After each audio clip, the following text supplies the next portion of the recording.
Ocean's 11, tell me real quick. Fabulous, fun, very funny, talented, kooky, well-dressed, handsome men, and me. Because you're playing an actress. They're all insecure. No, I'm not insecure. I'm freaking out. George was in, and I think Brad was probably, you know, coming in for a landing. And, but I was the first girl they brought in. My only distinction. She fit right in. I mean, she's like, well, you know her. I mean, she's like so much fun. She's so cool. Are you and George Clooney love interest in that, or are you? I play his ex-wife, so love gone awry. Now, they tell me that I paid my debt to society. Funny, I never got a check. To make this all-star ensemble happen, George Clooney significantly cut his fee and convinced Julia, Matt Damon, Brad Pitt, and Andy Garcia to do the same. In the end, they all agreed to appear for a reported total less than $30 million, a bargain for 5 of Hollywood's most in-demand stars. They gave me the script. Inside there's a note from Stephen and George that says, we hear you get 20 a picture, and there's a $20 bill in the script. Money's just not the point. If money's the point, you're pretty much screwed, I think. Right. I've done a lot of things that, you know, you just do because you want to do them. How much of a pay cut did he ask you to take? A lot, and let me tell you, it wasn't worth it. Should we tell the truth? Go. We didn't take a pay cut. We just told Julia that so we could get her cheap. You liar. Thief. Julia had a history with Matt, who also appeared in Mystic Pizza. She had just shot The Mexican with Brad Pitt, but Ocean's 11 would spark the beginning of her friendship with Mr. Clooney. I had never met George before, and I'm hoping to return to that phase of my life. No, I love George. You know, this is not my shining moment to admit this, but we're very similar people.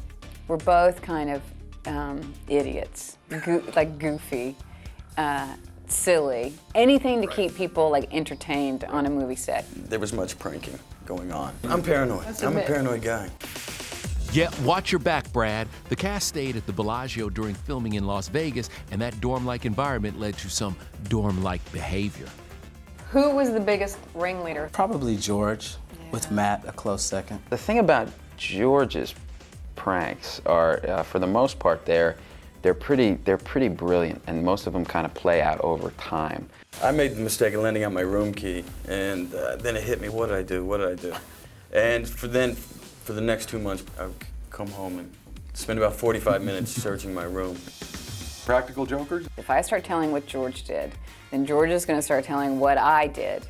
And then A, I can't pull off my jokes again on somebody else, and B, I can't use his and claim they're mine. I live on movie sets. This is all I've got. How do you keep all these egos?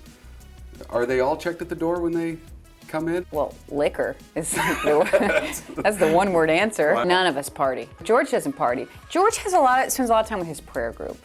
Unfortunately, their hours conflict with the happy hour. I'm glad Julia brought that up because she never really showed up to the prayer group, did she? The phrase, table dance Roberts, we called her. By the time Ocean's 12 entered production in 2004, Julia was pregnant with her twins, Hazel and Phineas, which led to an overhaul of the script. What about Julia being pregnant this time? I think it's all a bluff. Yeah, right. I think it's for publicity. She's doing, she wants to get some attention. I think it's all a stunt, really.